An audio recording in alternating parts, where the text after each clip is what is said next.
고등학교 갔을 때 3등급으로 떨어질 확률이 높습니다. 지금 이제 중3 학생인데 이렇다라고 하면은 교과 학습에 집중하는 수밖에 없습니다.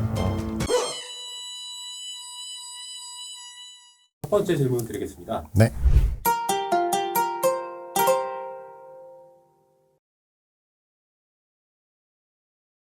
네, 일단 제가 이 질문을 봤을 때 좀 고민을 좀 해봤거든요. 근데 일단은 지금 이제 중3 자녀면 아직 이제 대학 입시를 치르려면 최소 3년은 더 있어야 되잖아요. 그래서 이 친구들이 치러야 하는 대학 입시가 사실은 올해 4월 말에서 5월 요 사이에 이제 결정이 됩니다.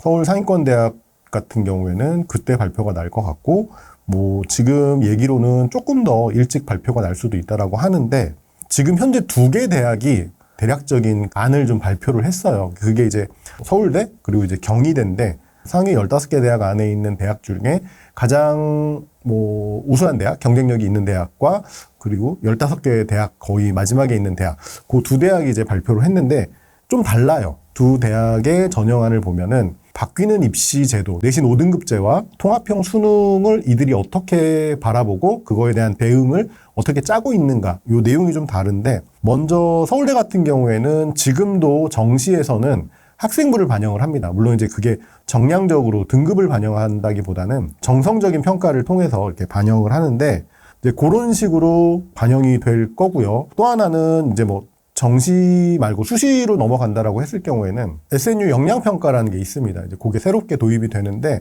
그거는 이 친구가 그동안 고등학교 기간 동안에 어떤 해왔던 활동들을 바탕으로 해서 혹은 학생부 내용을 바탕으로 해서 이 친구의 역량을 평가한다기보다는 그 학교가 면접 당일날 어떤 융합적인 문제를 좀 주어주고 그거를 바탕으로 해서 뭐 과제 수행이라든지 문제 해결이라든지 그다음에 뭐 주제 토론 이런 형태의 문제 혹은 뭐 면접을 통해서 학생의 역량을 평가하고자 하는 거예요.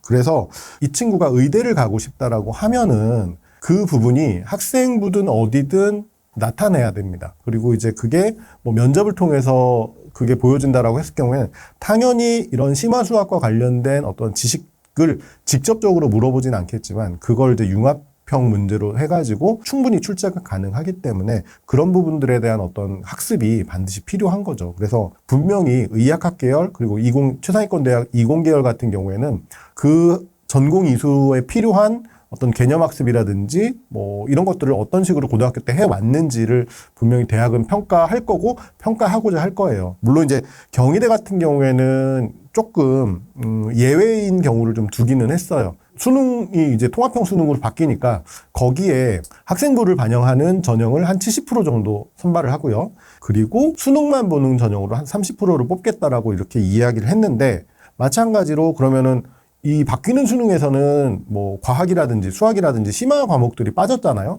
그러면은 이공계 학생들 같은 경우에는 그 30%를 통해서 뽑지 않을 수도 있습니다. 그래서 학생부를 보게 되는 전형으로 뭐 의학학 계열이라든지 이공계열 학생들을 뽑을 수 있기 때문에 당연히 그것을 염두에 둔다라고 했을 경우에도 미적분 2라든지 뭐 심화 과학이라든지 이런 부분들은 착실히 해 놓는 게 좋습니다. 뭐 아무리 수능이 통합형으로 바뀌어서 의대가 그러면 이런 수능을 바탕으로 해서 학생들을 뽑을 경우에는 굳이 내가 뭐 수학 심화나 과학 심화를 안 해도 되는 거 아니야? 라고 하겠지만 대학 입장에서는 분명히 그거에 대한 어떤 안전장치라든지 보안장치를 해놓을 거니까 반드시 공부를 하시는 게 좋을 것 같고요. 그리고 현재 추세로 보더라도 수학 심화 과목, 과학 심화 과목들은 의학학 계열을 목표로 하는 학생이라면 반드시 공부를 해두시는 게 좋습니다. 네, 알겠습니다. 그럼 다음 질문으로 들어가 보도록 하겠습니다. 네.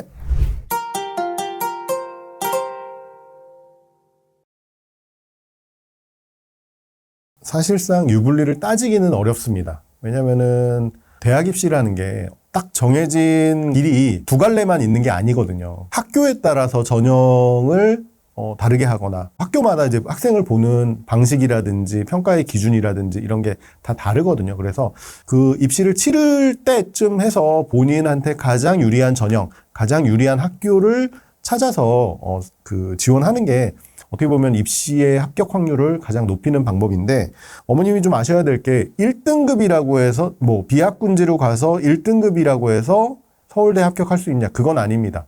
서울대 같은 경우에는 이제 면접을 보잖아요. 그렇기 때문에 앞으로 오는 입시에서도 SNU 역량평가 혹은 SNU 학생부 기반 역량평가라는 걸 합니다. 1.00이라고 해서 그런 학생들이 합격할 수 있냐? 그건 아니에요. 그 무시무시한 면접평가를 통과를 해야 되는데 만약에 이 친구가 비학군지로 가서 1.00을 봤을 경우에는 아마 지역균형 전형으로 지원을 할 거고 그럴 경우에는 SNU 학생부 기반 역량평가를 하는데 이 학생부 기반 역량평가라는 건 말 그대로 고등학교 3년 동안 이 친구가 어떻게 활동해 왔고 공부해 왔는지 그리고 선생님들의 평가를 바탕으로 해서 그 면접을 치르는 건데 이제는 무엇을 아는가에서 어떻게 생각하느냐로 그 면접의 패러다임이 바뀔 겁니다. 그냥 단순하게 비학군지 가서 이 친구가 내신을 1.00으로 맞추면은 내가 원하는 대학에 갈 수 있을 거야. 이런 생각으로 그 학교 생활을 한다라고 하면은 절대로 본인이 원하는 대학에 갈 수는 없을 겁니다. 그래서 일단은 뭐 학군지가 좋냐, 비학군지가 좋냐라고, 그러니까 학군지 일반고가 좋냐, 비학군지 일반고가 좋냐라고, 혹은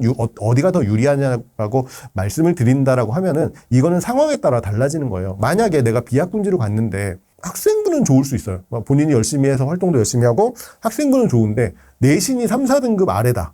그러면 이 친구는 절대 좋은 대학을 못 갈 수 있습니다. 하지만 비학군지로 가서 학생부가 조금 안 좋고 대신에 내신을 1.00으로 맞춘다라고 했을 때 사실은 서울대는 쉽지 않아도 그 외 대학들은 한번 고민해 볼 수 있을 수도 있을 것 같아요. 뭐 왜냐하면은 경희대 같은 경우에도 뭐 서류형과 면접형으로 나눠서 이제 그 수시에서 선발을 하거든요. 내가 꼭 목표하는 대학이 서울대가 아니다라고 하면은 그런 학교로 가서 한번 해보는 것도 나쁘지는 않지만 사실상 공부는 본인이 하는 거긴 하지만 주변의 영향을 상당히 많이 받습니다. 그렇기 때문에 저는 뭐 극단적으로 분위기가 안 좋은 곳을 찾아서 가는 거는 조금 비추고요.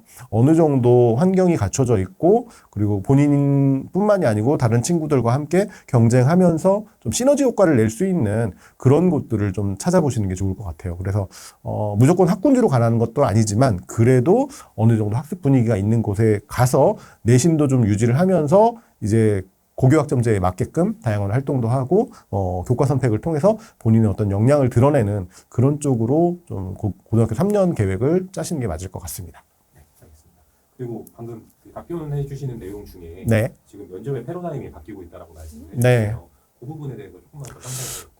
일단은 제가 이제 그 부분을 말씀드리려면은 서울대가 면접을 바꾸겠다라고 이렇게 말했기 때문에 이제 그 부분을 가지고 이제 말씀을 드릴 수 있는데 서울대 같은 경우에는 뭐 예를 들면 그간에는 그냥 학생부의 어떤 활동 내용 가지고 학생의 어떤 지식적인 암과 모름 뭐 이 정도 수준에서 이제 면접이 치러졌다라고 하면은 이제는 그 지식의 유무를 떠나서 이 아이가 어떻게 생각하고 왜 그렇게 생각하는지 흔히 말하는 탐침 질문을 통해서 그 아이의 어떤 가지고 있는 역량을 끌어내고 평가하겠다라는 방향으로 흘러가고 있습니다. 그게 이제 뭐 학생부 기반 역량 평가도 마찬가지고 또 하나 아까 말씀드렸던 뭐 일반 전형에서 치러지는 학생부 역량 평가도 마찬가지예요. 그렇기 때문에 단순하게 내가 공부를 함으로써 알게 되는 지식만 면접에서 묻는 게 아니고 이 지식을 알게 되면서 네가 깨우치게 된 거, 왜 그렇게 생각하게 되는지 이제 거기까지 들어갈 거고 분명히 그럼 그 지식을 통해서 네가 이 전공을 통해서 배우고자 하는 것이 무엇인지 그리고 왜 그렇게 생각하는 건지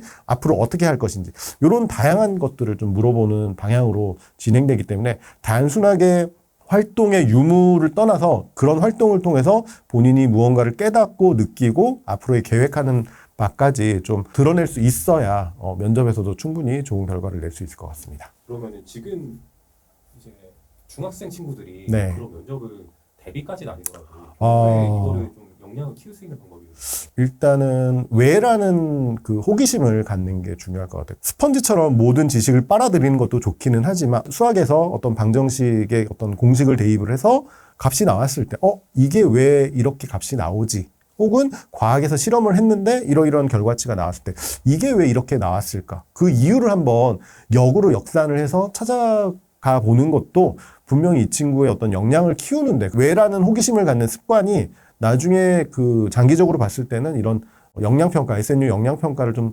대입하는데 좀 도움이 되지 않을까. 그리고 뭐 흔히 말하는 뭐 독서활동이라든지 이런 것들을 통해서 다양한 지식을 쌓는 것도 중요하지만 그럼으로써 이제 본인이 어떤 다양한 분야에 호기심을 갖게 되는 것도 중요하거든요. 미리미리 한번 습관화 해보는 게 좋을 것 같습니다. 그러면 오늘의 마지막 질문으로 한번 들어가 보도록 하겠습니다. 네.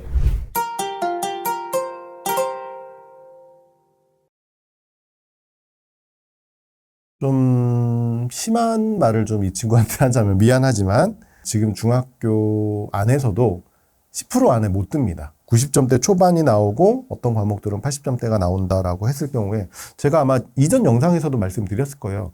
중학교에서 보통 뭐 수학이나 국어 같은 경우에도 뭐 20에서 30%가 다 A다라고 이렇게 말씀을 드렸잖아요. 그렇게 따지면은 이 친구도 지금 기준으로 보면은 잘해야 20% 혹은 15%?